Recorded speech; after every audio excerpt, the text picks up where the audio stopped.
큐티 가이드 방송 기도하고 시작하겠습니다. 주님, 오늘도 말씀으로 주님과 교제하는 시간을 허락해 주심에 감사드립니다.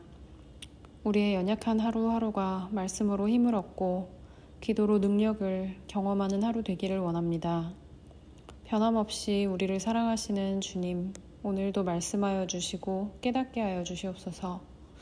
감사드리며 예수님의 이름으로 기도드립니다. 아멘. 오늘 말씀은 창세기 34장 8절로 17절 속여 대답하였으니 라는 주제의 말씀입니다. 함께 읽어보겠습니다. 하몰이 그들에게 이르되 내 아들 세겜이 마음으로 너희 딸을 연연하여 하니 원하건대 그를 세겜에게 주어 아내로 삼게 하라.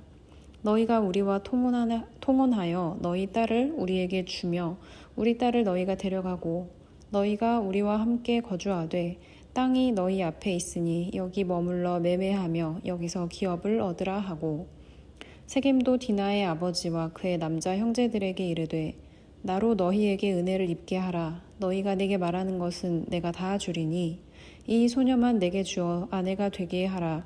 아무리 큰 혼수와 예물을 청할지라도 너희가 내게 말한 대로 주리라. 야곱의 아들들이 세겜과 그의 아버지 하몰에게 속여 대답하였으니 이는 세겜이 그 누이 디나를 더럽혔음이라. 야곱의 아들들이 그들에게 말하되 우리는 그리하지 못하겠노라. 할례 받지 아니한 사람에게 우리 누이를 줄 수 없노니 이는 우리의 수치가 됨이니라. 그런즉 이같이 하면 너희에게 허락하리라. 만일 너희 중 남자가 다 할례를 받고 우리같이 되면 우리 딸을 너희에게 주며 너희 딸을 우리가 데려오며 너희와 함께 거주하여 한 민족이 되려니와 너희가 만일 우리 말을 듣지 아니하고 할례를 받지 아니하면 우리는 곧 우리 딸을 데리고 가리라. 아멘. 먼저 첫 번째와 두 번째 단락의 말씀을 같이 보겠습니다. 하몰의 아들 세겜은 야곱의 딸 디나를 아내로 얻기를 원하여 그 아버지에게 요청하고 있습니다. 그래서 아버지 하몰은 야곱과 그의 아들들에게 자기 가문과 통혼하기를 제안하고 있습니다. 이렇게 아들 세겜의 잘못된 행동에 대해서는 한마디 사과도 없이 그저 사돈을 맺자고 뻔뻔하게 제안하는 이 태도는 다름이 아니라 야곱보다 자신의 가문이 더 강하고 더 우월하다고 생각하기 때문에 당연히 야곱의 가문이 자신의 제안을 받아들일 것이라 생각한 것입니다. 또한 야곱이 딸을 욕보인 일에 대해서는 물질적으로 보상하면 되지 않느냐라는 그런 태도이죠.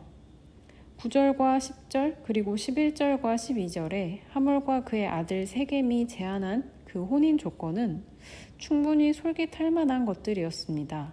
하지만 야곱과 그의 아들들은, 특히 그의 아들들은 이미 굉장히 분노하고 있었기 때문에 이 제안들은 소용이 없었습니다. 여러분, 한 여인의 인생을 망칠 정도의 만행을 저지른 그 아들을 두고 아버지라는 사람은 사회적인 그 권력이 강하다는 그 오만함으로 여인의 가족들을 대하고 있습니다. 내가 너희에게 이곳에서 자리 잡을 수 있는 기회를 주겠다라고요. 죄를 저지른 그 아들은 또 어떤가요? 아버지의 권력을 힘입어 자기의 죄를 죄로 여기지도 않고 아무 거리낌 없이 자기의 욕망이 원하는 것을 채우려고만 합니다. 너희가 아무리 큰 재물을 요구해도 내가 다 주겠다. 이 소녀를 내게 아내로 다 주기만 하라 라고 말이죠. 여러분 어떠신가요? 하몰과 세겜 같은 파렴치한 사람은 오늘날 우리 주변에도 있습니다. 여러분께서는 쉽게 누군가를 떠올리실 수도 있을지도 모릅니다. 그런데 오늘 큐티인에서는 혹시 예수님을 믿는다고 하는 우리가 이런 모습으로 살고 있지는 않은지 돌아보라고 권하고 있습니다. 말씀을 거울 삼아 우리의 모습을 살펴보고 만약 말씀이 우리에게 잘못되었다고 알려주는 우리의 모습이 있다면 우리는 돌이켜서 세상의 사람들과 같은 모습으로 사는 것이 아니라 구별되어 예수님을 우리의 삶에 나타내는 모습으로 살아야 한다고 권면해 주는 것입니다. 그래서 먼저는 과거에 여러분께서 죄를 지으셨을 때 여러분의 태도가 어떠하셨는지 돌아보시면 좋겠습니다. 여러분께서 과거에 실수나 죄를 범했을 때 인정하고 사과를 하셨는지 아니면 그렇게 하지 못했던 순간이 떠오르시는지 생각해 보시면 좋겠습니다. 나의 죄를 인정하지 못해서 하물과 같이 권력이나 돈으로 상황을 무마하려고 한 적이 있지는 않으신가요? 한편으로 혹시 여러분께서는 이 세상적인 욕망을 채우기 위해 죄를 지을 뿐만 아니라 누군가에게 상식적이지 않은 상대방에게는 심하게 부당한 제안을 하셔서 그 상대방을 분노하게 한 적이 있지는 않으신가요? 여러분, 세상 사람들은 이렇게 합니다. 하지만 예수님을 믿는 우리는 어떠해야 할까요? 하나님께서는 과거 우리가 죄를 짓고 잘못 반응했던 그때에 어떻게 하기를 원하셨을까요? 이 말씀을 묵상하실 때 다시 동일한 순간이 찾아온다면 여러분께서는 하나님께서 기뻐하시는 반응으로 돌이켜 하기를 원하시나요? 왜 그러길 원하셨나요? 이렇게 여러 가지로 묵상해 보시고 하나님께 기도로 올려드리시면 좋겠습니다. 세 번째 단락의 말씀을 보시겠습니다. 13절부터입니다.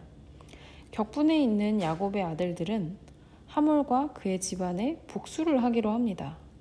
그래서 다시 역으로 제안을 하기를 당신의 집안 모든 남자가 다 할례를 받으면 너희가 제안한 대로 통혼을 하겠다. 하지만 그렇게 하지 않으면 다시 디나를 데려가겠다. 라고 했습니다. 그러나 이 같은 야곱의 아들들의 이 행위는 복수하려는 목적을 가지고 그 하몰의 집안을 속인 행동이었고요. 복수를 위해서 거룩한 의식인 할례를 도구로 사용했습니다. 하나님을 믿지 않는 하몰과 세겜이나 하나님을 믿는다고 하는 야곱의 아들들이나 모두 똑같이 자기들의 목적을 이루고자 모든 수단을 정당화하는 모습입니다. 여러분, 이 이야기에서 하몰과 세겜 그리고 야곱의 아들들이 다른 것은 하나도 없는 것입니다. 야곱이 아브라함에게서 이어져 온 그 약속의 아들이고 야곱의 12아들도 그 약속의 아들이지만 그들이 스스로를 하나님의 백성으로 인식하고 세상과 구별된 모습으로 살지 않으면 세상의 아들들과 똑같은 모습으로 살게 되는 것입니다. 세상은 야곱의 아들들을 하나님의 자녀라고 생각하지 않을 것입니다.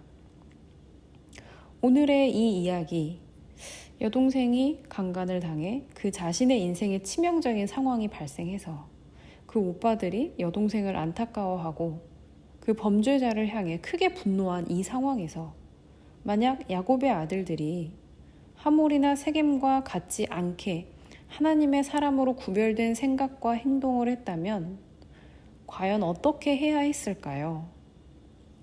사실 이 상황이 바로 우리의 상황이 된다면 우리가 아무리 신실한 믿음의 사람이라고 해도 야곱의 아들들과 다른 반응을 기대하기는 힘들었을지도 모릅니다.